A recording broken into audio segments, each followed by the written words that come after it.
Welcome to my channel.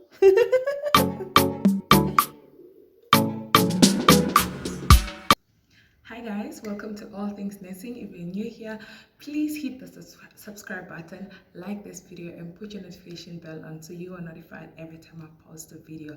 And if you're old, welcome back.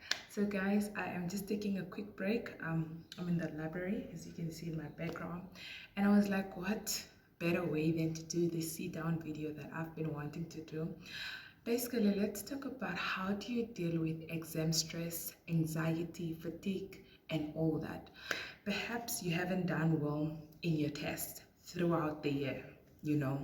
You've not been taking your subjects serious enough. You've not been putting in the effort to get better CA marks that can be added to your exams.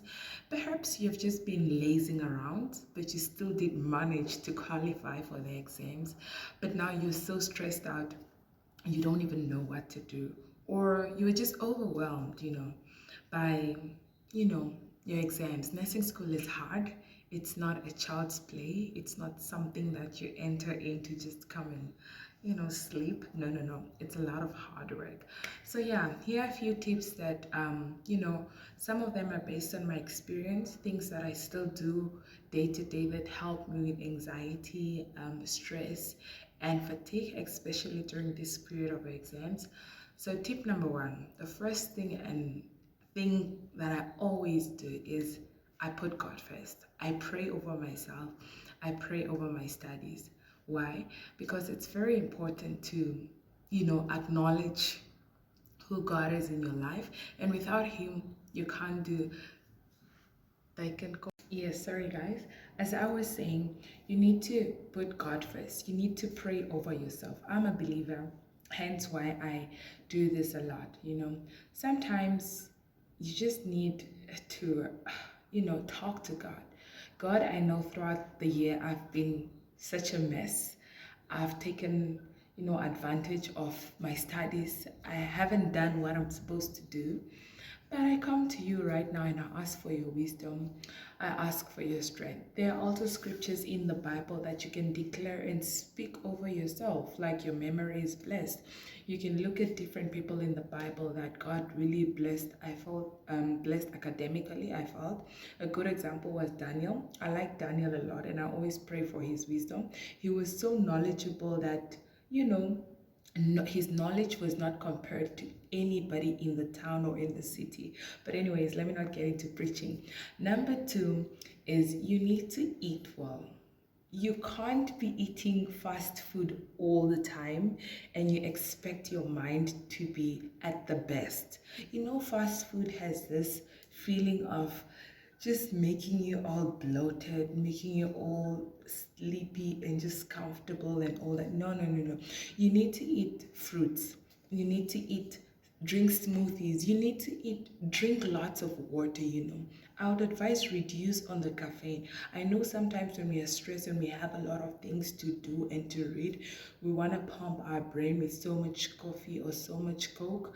That is not healthy and that is not advisable, because you do this when you are studying, you drink a lot of it, and then when it's time to write, you are so exhausted that your mind is not able to breathe. So eat well, eat a balanced diet. And number three, which will be similar to number two, is sleep. Sleep and sleep well. Do you get it? I know during exam time, it's very hard to sleep like an 8 hour, you know, sleep or so, but try as much as possible to sleep, to get enough sleep. If you're tired, sleep. There is no use trying to study for, more than 10 hours, going 15 hours without taking short naps in between, without just, getting your mind off it. Do you get it? Your mind also needs time to process and to adjust the information that you're reading or you are taking in. So if you're overworking your brain, it won't get time to relax and to just breathe and to re-energize and absorb whatever it is that you've been reading. Do you get it? And number four, have a routine.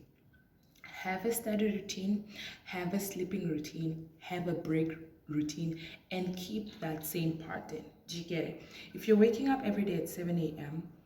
and then you study for the next 3 hours or 5 hours straight, and then from there you break, and then you break either by going to take a walk, you break either by watching a movie or listening to music or whatever it is, just have a routine and stick to it. Do you get it? Stick to it. Number 5, have a timetable. Organize your notes, organize your things, draw up your study timetable, draw up a to-do list or task or things that you're supposed to do. I'll link a video just up here on how it is to prepare for your exams. That video, goes into detail as to how to, organize your notes, how to come up with a study timetable and all that. But yes, have, an organized system that works best for you. Do you get it? And then in that way, you're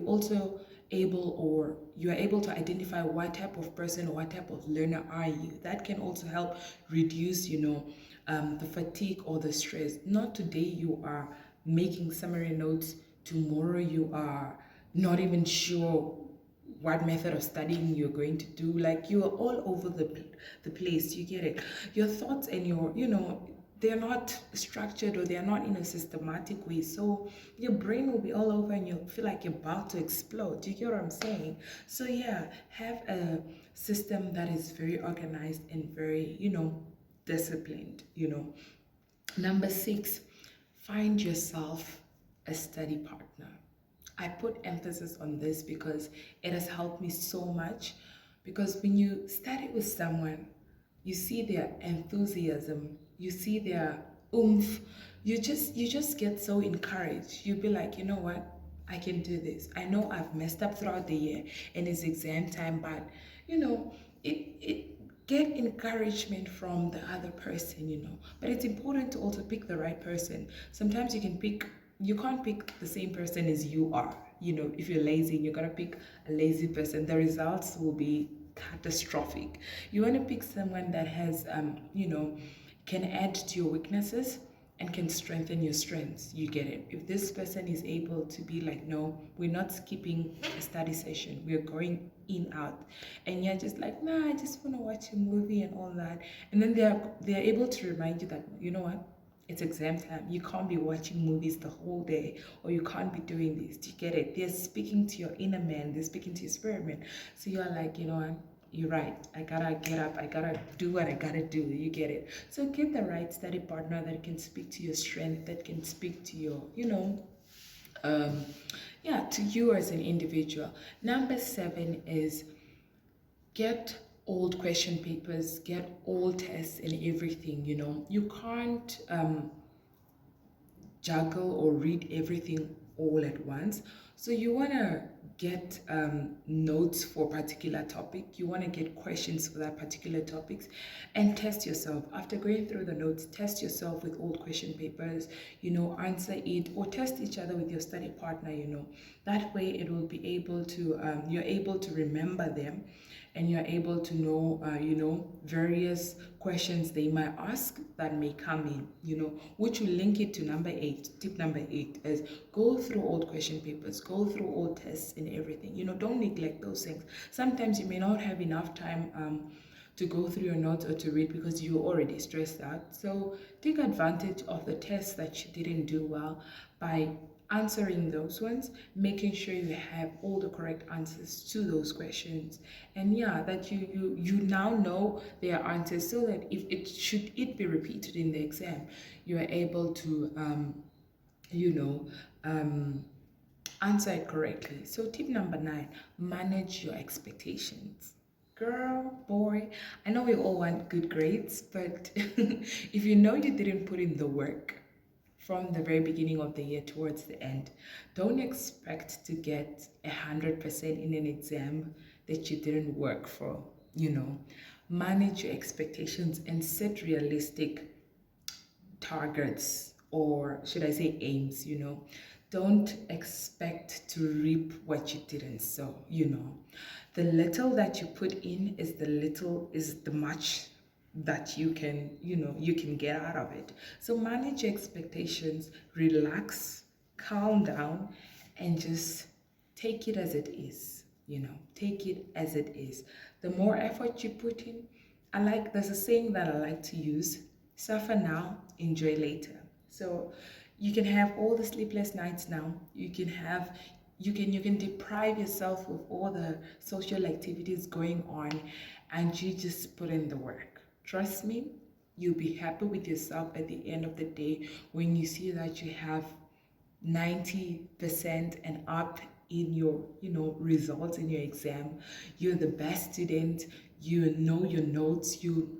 Even when you encounter a case, you are able to really give the correct nursing interventions, the correct you know diagnose the correct treatment. You'll be so proud of yourself, and you'd feel happy with yourself, and it's such a rewarding feeling. So don't expect to reap what you didn't sow. And last but not least, tip number 10 is just calm down and just breathe. You can't get everything overnight. You can only do as much as you can. You're just one person, you just have one brain. And yeah, exam time is very, very stressful, but remember to take care of yourself. Remember to nourish yourself. Remember to love yourself. Remember to not be so hard on yourself, and it will all work out for your good. You're not a failure.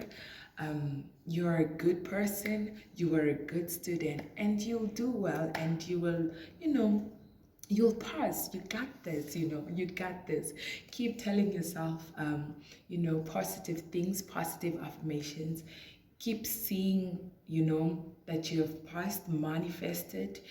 Keep seeing everything beautiful about yourself, and remember that you are the future registered nurse. You are the future midwife. You are the future cardiac nurse. Whatever specialty you want to be in, see yourself already there, and trust me, whatever you visualize will come into the reality. So yeah, I wish you guys the very best.